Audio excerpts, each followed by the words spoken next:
m'a toujours dit qu'un conducteur Uber finit par tout voir. Les disputes ivres, les amants secrets, les clients étranges. Mais cette nuit-là, je n'ai pas vu. Je n'ai pas compris. Il était assis derrière moi, silencieux. Je ne peux pas décrire son visage, parce qu'il n'en avait pas.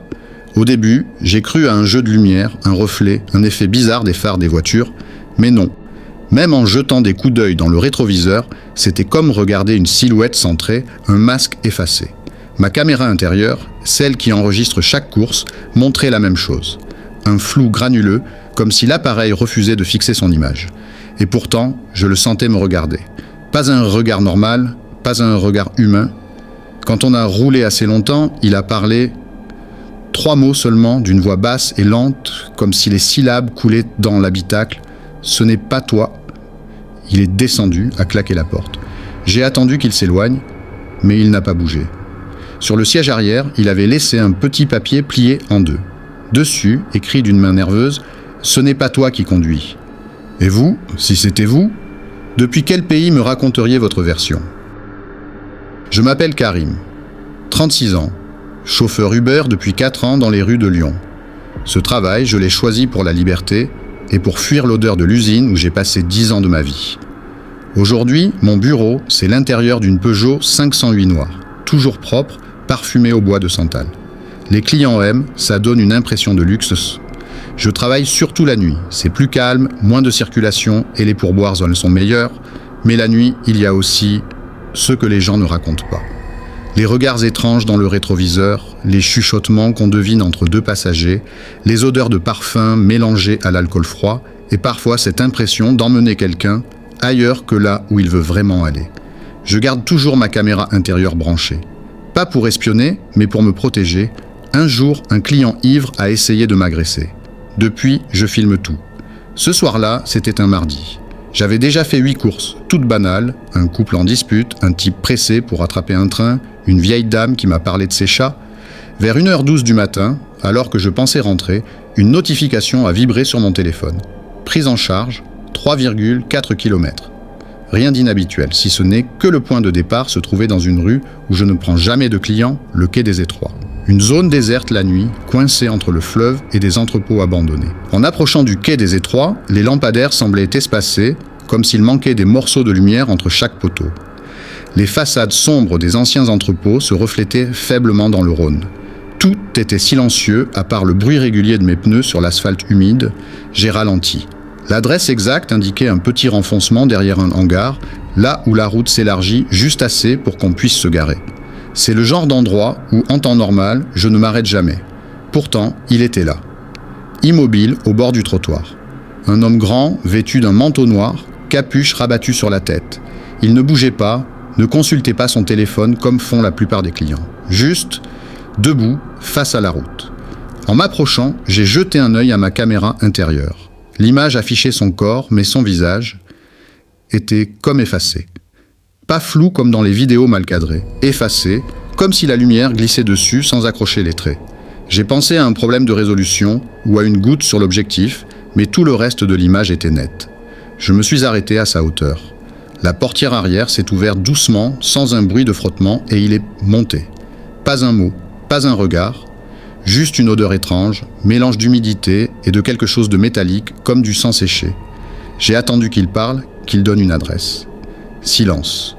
Alors j'ai demandé « Vous allez où ?» Il a levé légèrement la tête et sa voix a glissé dans l'air, presque chuchotée. « C'est toi qui sais ?» Un frisson a couru le long de ma colonne vertébrale. J'ai jeté un coup d'œil au GPS. L'écran était noir. Plus de réseau, plus de carte. La route devant moi semblait plus sombre que d'habitude. Les rares lumières que je croisais étaient ternes, comme si quelqu'un avait baissé la saturation du monde. Le moteur ronronnait doucement, mais chaque vibration me paraissait plus grave, plus lourde. Je n'osais pas regarder le passager directement, pourtant, par le rétroviseur, j'apercevais ses mains, longues, immobiles, posées à plat sur ses cuisses. Pas de téléphone, pas de sac, rien. « Vous voulez aller où exactement ?» ai-je relancé, en essayant de paraître détendu. Silence. Puis, avec la même voix basse, presque collée à mon oreille malgré la distance. « Tu sais déjà. » Cette phrase, encore. Comme si elle ne m'était pas vraiment adressée, ou comme si je devais comprendre quelque chose que j'ignorais. Sans GPS, j'ai roulé au hasard, suivant une ligne invisible. Mes mains se crispaient sur le volant. Par moments, j'avais l'impression que ce n'était plus moi qui décidais de tourner, comme si la voiture connaissait elle-même l'itinéraire. Je commençais à transpirer. L'odeur métallique s'intensifiait, se mélangeant à un parfum de terre humide, comme après avoir creusé longtemps sous la pluie. Chaque respiration me donnait la nausée. Au bout d'une dizaine de minutes, j'ai remarqué un détail qui a glacé mon sang. Le compteur kilométrique restait figé. 21h17, toujours la même heure, affichée sur l'horloge du tableau de bord. Et dehors, les mêmes bâtiments semblaient tôt revenir, comme si on tournait en boucle dans un quartier fantôme. J'ai fini par oser le regarder dans le rétroviseur. Erreur. Son visage, ou plutôt l'absence de visage, occupait maintenant tout le cadre. Plus d'ombre, plus de contours. Juste un vide mouvant, comme un trou dans l'air. Pourtant, 2 yeux semblaient m'observer, là-dedans, et alors que mon cœur battait si fort que j'entendais ses pulsations dans mes tempes, il a murmuré « Tu vois, c'est toi qui conduis, mais pas ta voiture. » Je voulais freiner, m'arrêter, sortir de cette voiture et courir sans me retourner. Mais mes jambes refusaient de bouger, mes mains étaient collées au volant, mes doigts raides, comme si quelque chose les maintenait en place. La route devant se déformait. Les lignes blanches ondulaient comme des serpents, les lampadaires s'éteignaient à mesure qu'on les dépassait, laissant derrière nous une obscurité totale. C'était comme si le monde s'effaçait dans notre sillage. « Où est-ce qu'on va ?» ai-je murmuré, la gorge sèche. Il n'a pas répondu. Sa tête s'est simplement tournée, millimètre par millimètre, vers moi. Ce mouvement était trop lent, presque mécanique, et plus il se tournait, plus la lumière du tableau de bord s'éteignait, comme aspirée par son absence de visage. Puis un bruit, pas dans la voiture, en moi. Un battement sourd, irrégulier, qui ne venait pas de mon cœur. Un second rythme, étranger, pulsait dans ma tête, comme si quelqu'un respirait juste derrière mes yeux. La route a disparu. Devant nous, il n'y avait plus rien. Juste un vide gris, épais, mouvant. Pourtant, la voiture avançait encore. Et à ce moment-là, j'ai compris qu'aucune pédale, aucun volant ne me servait plus à rien. Il s'est penché légèrement vers l'avant, pas vers moi, vers le pare-brise, et j'ai vu mon propre reflet. Mais ce n'était pas moi, pas vraiment. Mon visage était figé, mes yeux vides, et sur mes lèvres, un rictus que je ne savais pas faire. Le battement dans ma tête s'est accéléré, et sa voix a résonné, mais pas dans l'air, directement dans mes os. Ce n'est pas toi qui conduis. J'ai voulu hurler, mais aucun son n'est sorti. Mes mains ont quitté le volant d'elles-mêmes, pourtant la voiture continuait, droite dans ce néant. Et là, dans le reflet, mon double a cligné des yeux. Mais pas moi, tout s'est arrêté. Pas progressivement, non. En une fraction de seconde, plus de son, plus de mouvement.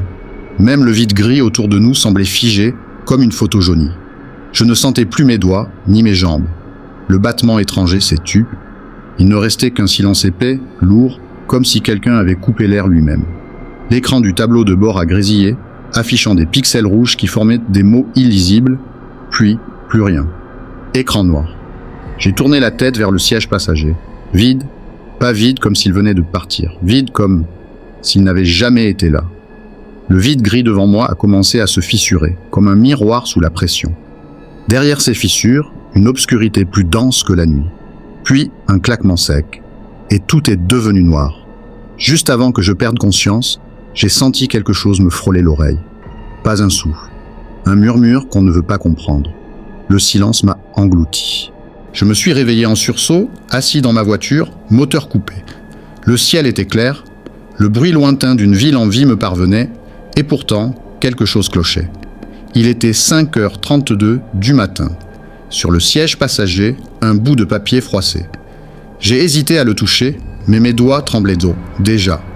Dessus, écrit d'une main nerveuse, penchés, les mêmes mots que je redoutais. Ce n'est pas toi qui conduis. J'ai ouvert la portière d'un geste brusque, cherchant autour de moi. Aucune trace de l'homme. Mais en me penchant pour regarder mon rétroviseur, mon cœur s'est arrêté. Mon visage était brouillé, comme si quelqu'un avait passé un doigt sur une photo encore humide, effaçant mes traits. J'ai cligné des yeux. Le reflet est revenu normal. Du moins, je crois. Depuis, chaque nuit, je rêve que je suis assis côté passager et qu'un autre moi conduit. Un autre, sans visage. Et le pire, je n'ai jamais accepté de nouvelles courses depuis ce soir-là. Mais hier, mon téléphone a vibré. Nouvelle course acceptée, je n'ai pas touché l'écran Et pourtant, une voix dans mon oreille a murmuré « Attache ta ceinture ». Alors, vous qui écoutez cette histoire, je vous pose la question, si un passager comme ça montait dans votre voiture, vous feriez quoi ?